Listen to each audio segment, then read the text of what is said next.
1929 en Allemagne, un peuple déboussolé par la crise économique, humilié après avoir perdu la Première Guerre mondiale, découvre un homme qui lui promet monts et merveilles, Hitler. Comment a-t-il pu conserver le pouvoir aussi longtemps? C'est ce que tente d'expliquer l'exposition Hitler et les Allemands, ouverte en octobre à Berlin. Ici, pas d'effet personnel du Führer à part son bureau, mais toutes sortes d'instruments de propagande et d'embrigadement du peuple que sont déjà venus scruter plusieurs dizaines de milliers de visiteurs. Je suis très impressionnée, c'est pourquoi je trouve que c'est très intéressant à regarder pour tout le monde. Le musée d'histoire allemande voulait faire cette exposition depuis 2003. Après plusieurs années de débats, c'est finalement le thème très général de Hitler et le national-socialisme qui a été choisi. Et bien sûr, les avis divergent.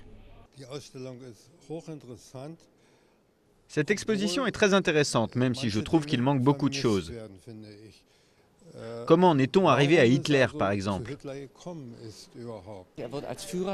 On le représente comme le Führer, mais en même temps, il y a des photos qui le montrent en homme normal. Des images qu'on n'avait jamais vues dans la presse pendant le nazisme. Reste que l'exposition est une réussite du point de vue de la fréquentation. 120 000 visiteurs en un mois et demi. Fascination morbide pour certains, simple curiosité historique pour les autres. Mais une chose est sûre, le national-socialisme est loin d'être oublié en Allemagne.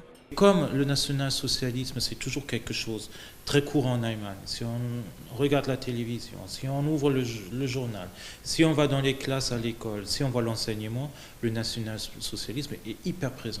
Alors ça fait que ça peut toujours, si on joue sur ces différents tableaux, ça peut attirer la masse. C'est la première fois qu'une exposition est clairement consacrée au dictateur et à ses relations avec le peuple allemand, un pas supplémentaire dans le travail de mémoire.